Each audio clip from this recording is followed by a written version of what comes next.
Chapter 14. Building Wards That God Can Trust.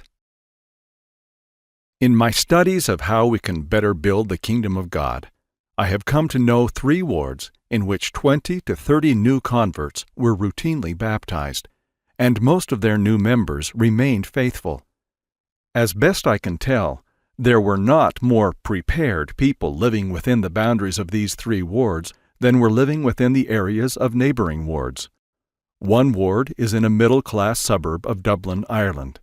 One is in a rural town in northern New England, where few are prosperous, and one is in a wealthy suburb of Boston. Welcome to the Terenure Ward. A few years ago, my family and I found ourselves over a weekend in Dublin, Ireland. We rented a car and drove south to a suburb, Terenure, to attend Sunday services in that ward. As I emerged from our car, about 15 minutes before the services were to begin, I noticed a man on the other side of the parking lot. With a robust voice and hands raised high, he boomed out, "Could I be the first to welcome you to the Terenure Ward?" He then came over, introduced himself to us, helped us out of our car, escorted us into the chapel, suggesting where we might sit in order to best enjoy the meeting. In the process, he introduced me to more than 20 people. In that sacrament meeting, 3 people who had been baptized the day before were confirmed members of the church. And by chance, during the priesthood meeting that day, the topic was missionary work. Someone asked the ward mission leader, who was leading the discussion, "How many new members have been baptized into the Terenure Ward this year to date?" This was the end of May. "Counting the 4 people who will be baptized this week, 23 this year," the ward mission leader responded. "Why is this happening to our ward?" the questioner continued. "We are in Ireland, in case nobody noticed. This is a Catholic nation. We are accustomed to baptizing 1 or 2 in a year. If we continue this pace, we might baptize 50 or so this year. Why is this happening?" The ward mission leader responded, "You are right in that in all the other wards in the stake they baptize 1 or 2 per year. I believe what has happened here, brethren, is that God trusts the Terenure Ward. He trusts you because you invite people to learn about the gospel. He trusts you because you are always looking for someone who is new at church and making them feel loved and needed before and after baptism." The Lamoille Branch. When serving as an Area 70, I sometimes had the chance to tour a mission and meet with the missionaries, and I always asked the missionaries in private conversations, "Is there a branch or ward in the mission where being assigned to work in that unit is viewed as if you have died and gone to heaven? And what is it about that unit that makes it so attractive an assignment for the missionaries?"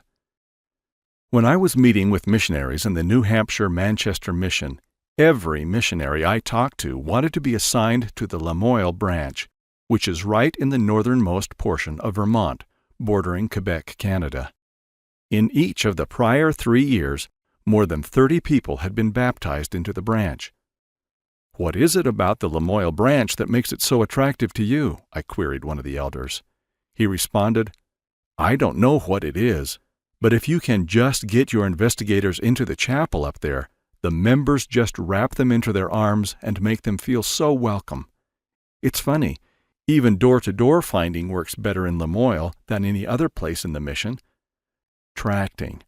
Why did door-to-door finding work better in that place than any other in the mission? Christine and I decided one free Sunday that we would drive from Boston to Lamoille Valley, about 5 hours northwest of Boston, to get a better sense of what made the branch work. I had learned from the stake president, Mike Sessions, that they had made the branch a ward a few weeks earlier. We interviewed many ward members and were repeatedly told how warm and welcoming the ward felt to new visitors. One recounted that the first time she attended church, a 2-year-old girl came up to her with her arms outstretched, mimicking what she so often had seen adults do when someone new had walked through the door.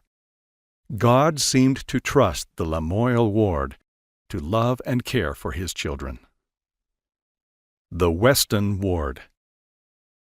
At the time of this story, The Weston Ward encompassed several of the most affluent suburbs on the west side of Boston.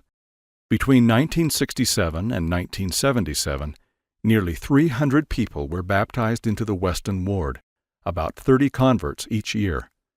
This included 19 complete families. Most of these converts stayed active in the church. In the process of interviewing for and writing a history of the church in the Boston area, we spoke with many members and converts who lived in the ward during that period. There is absolutely no pattern in how these people found the church. Some were referred by members. Others were found by missionaries who knocked on their door. Quite a few found the church on their own. But the one thing that they uniformly reported was that the minute they walked into the Weston Ward Chapel, they felt loved. One of them said, "It was as if everybody was sitting backward in the pews to watch for me when I walked through the door." For example, on one Sunday, Sister Virginia Perry, whose husband, L. Tom Perry, was president of the Boston Stake, noticed a woman who had quietly found a space on the back row in the Weston Chapel, having arrived a few minutes late for sacrament meeting. She was wearing jeans and a t-shirt and had come on her motorcycle. Sister Perry quickly sensed that the woman felt that she didn't fit in. Everyone else was wearing their Sunday best and was sitting with their families. So Sister Perry left her family alone, went to the back pew, and asked the visitor if she would mind if she sat beside her. When the woman smiled in the affirmative, Sister Perry put her arm around her. The next Sunday, Sister Perry came to church wearing Levi's and a t-shirt. The only explanation I have for why the Weston Ward baptized 30 people year after year, while the other wards in the area typically baptized only a few people each year, is that God trusted the Weston Ward.